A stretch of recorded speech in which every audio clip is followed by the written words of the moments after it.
Well, good day everyone. Ang topic ngayon ay kung paano magparami ng kalateya.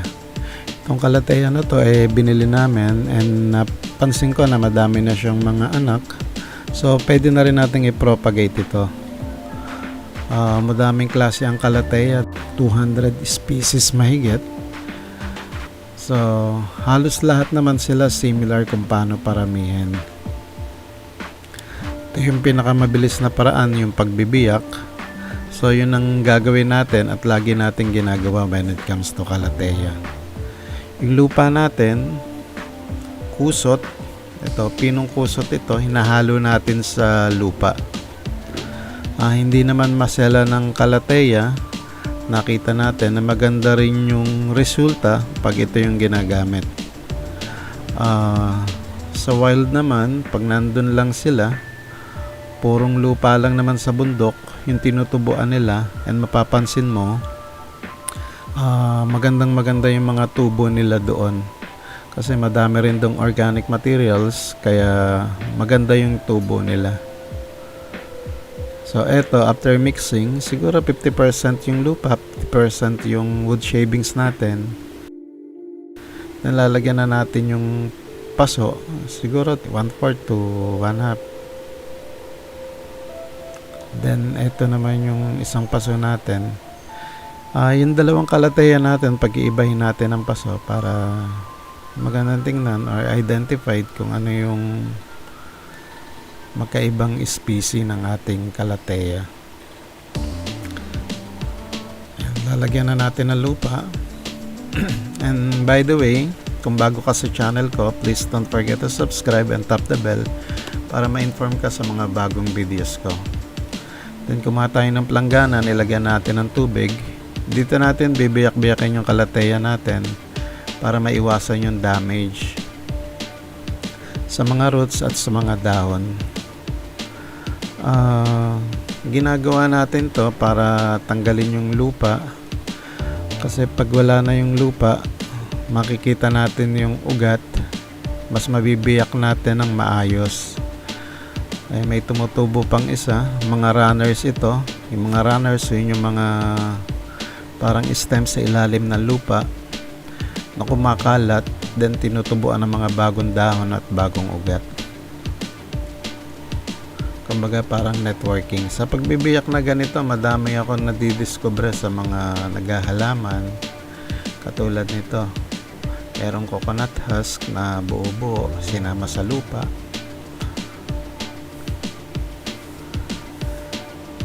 Ayan, nakikita na natin yung mga ugat at yung network ng ugat niya sa ilalim. Yan, may coconut husk ulit. Itong mga organic material na ito, ginagamit din nila as pataba or to retain moisture, dahil ang gusto ng kalateya moist yung lupa nila. Maganda pag nawawala na yung lupa, alam natin kung saan natin bibiyakin itong mga kalateyas na ito. Katulad nyan, doon natin siya gugupitin. Galing siya sa runner, kaya nagkaroon siya ng sanga. Ito pwede naman paghiwa-hiwalayin na ito kasi may sarili na silang ugat. 100% magsusurvive na ito. So kung nagpaparami ka ng halaman, nagbebenta ka ng halaman, ito yung pinakamagandang pamamaraan. Bumili ka ng isa, then dito sa kalateya nito, baka makapito tayo dito pag niripat natin. So may tubo ka na kaagad. Ayan yung isa. Then yung iba, ayan, gugupitin lang natin para ma-detach siya dun sa mga iba pang kalateya. Isa sa mga paborito kong halaman ng kalateya dahil hindi sila maselan. Pag mo lang itatapat sa direct sunlight, magsusurvive na sila. Pwedeng indoor plants ito. Then pwede mo rin ilagay lang dun sa mga shady area. Dahil mas maganda ang kulay ng dahon nito pag yung hindi masyadong naaarawan. Pagkahiwalay uli natin to. Nakita nyo ang haba ng ugat niya. Ulitin ko lang, kung bago kayo sa channel ko, please don't forget to subscribe. At pakitap na rin yung bell para ma-inform ka sa mga bago kong videos. Then yung isa naman ang bibiyakin natin.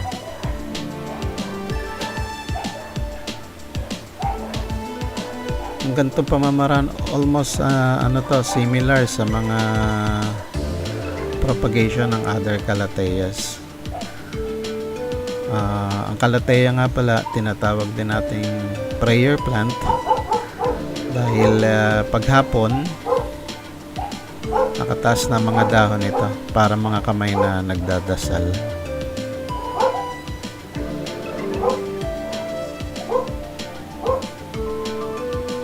Natatanggal na yung mga lupa, then maseseparate na natin sila isa't isa. Saka napakadaling tumubo ng prayer plant natin. Yung lahat ng ito pwede natin gawing mother plant paglipas ng mga ilang buwan. Ayan, pwede na natin siyang i-separate.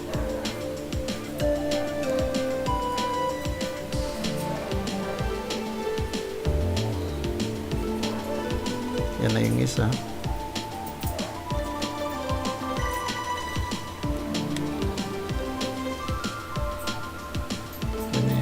Kung pwede naman biyakin manually, pwede naman yan. Kahit hindi na natin gamitan ng gunting. Kasi talagang nagsaseparate na rin sila sa isa't isa. At mas healthy sa kanila ito pag yung nilagay natin sila sa ibang pots. Mas magbubulong sila, mas dadami pa sila. Ayan. Set aside na natin itong planggana. Then sisimulan na natin ang pagtatanim. Kung bago ka sa channel ko, ulitin ko lang, please don't forget to subscribe and tap the bell para ma-inform ka sa mga bagong videos ko. Itong isa na to, pwede pa nating i-separate ito. Napansin natin magkaiwalay yung pinakapuno nila, so pwede nating biyakin. Yan naman ang purpose natin, gusto natin i-propagate sila, kaya hatiin na din natin. Yan, makikita nyo mga ugat, ang haba. Hindi katulad ng ibang halaman, yung ugat ng calathea makukunat. Kaya maganda silang i-propagate sa pagbiyak-biyak dahil yung survival rate nito almost 100% na siguro, basta wag lang mapabayaan. Ayan, nilagyan na natin ng lupa. Yan, set aside natin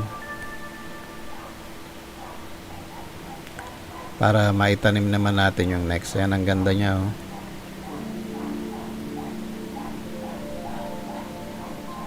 Tutuwa ako sa mga ugat nito kasi ang haba, kaya medyo binabawasan natin yung lupa para mas malalim pa yung ugat or distributed sila sa loob ng lupa natin.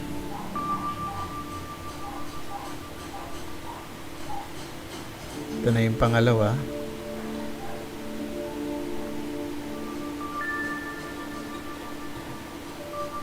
Ito, ang daming ugat nito talaga. Nakikita nyo yung puti na yun, mga runners yun. Tutubuan uli ng dahon doon at magkakaroon din ng ugat. Kaya dadami pa rin lalo yung ating mga calatheas.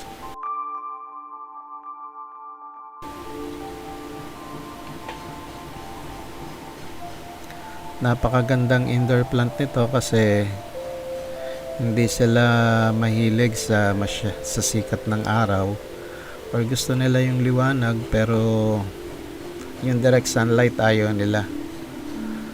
Mas magiging makulay yung mga dahon nila pag hindi sila natatapatan ng direct sunlight. Ayun na, nakakaapat na tayo.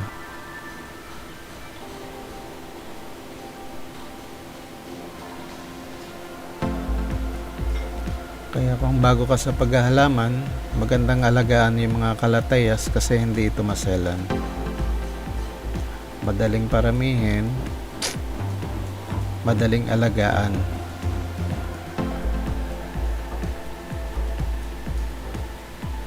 Mas nagtatribe sila pagka moist lagi yung lupa natin. Wag naman yung maapaw lagi yung tubig kasi magkakos din ng root rot ito o mabubulok yung ugat or yung ibang part ng halaman. So importante na maagos din yung tubig pag dinidiligan natin. So importante na may mga butas yung mga pots natin para mag-serve as drainage dito sa mga kalateya natin. Isa na lang ang natitira dito sa kalateya na to. Then yung isa namang klase yung itatanim natin.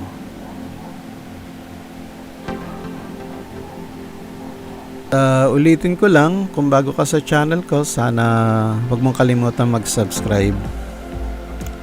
Itatanim na natin itong isang klase ng kalateya.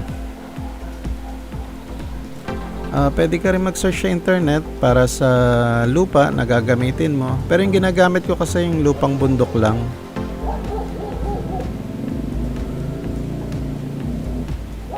Dahil pag nasa bundok naman sila, ito rin yung tinutubuan nila. Kasama ng mga nadidikay na dahon at mga nadidikay na mga kung ano-ano doon sa bundok. Kaya yun lang din yung ginagamit natin. Ayoko kasing spoiled masyado yung mga kalateyas natin dahil sa natural naman, hindi naman yung mga bagay na tinutubuan nila. Katulad ng lupa at yung mga decaying materials. Kaya yun din yung ginagamit natin. Sa klase na ito, 4 yung naitanim natin. Last na ito, then didiligin natin sila pagkatapos nating itanim. At dinidilig natin para mas maging stable sila, mas kumapit yung lupa sa mga ugat para hindi sila aalog-alog na dun sa lupa. Saka pamamaraan din yon para maging stable na sila, para magsimula na silang tumubo. Ayan, didiligan na natin. Then medyo madumi rin yung dahon kaya hinugasan ko na rin.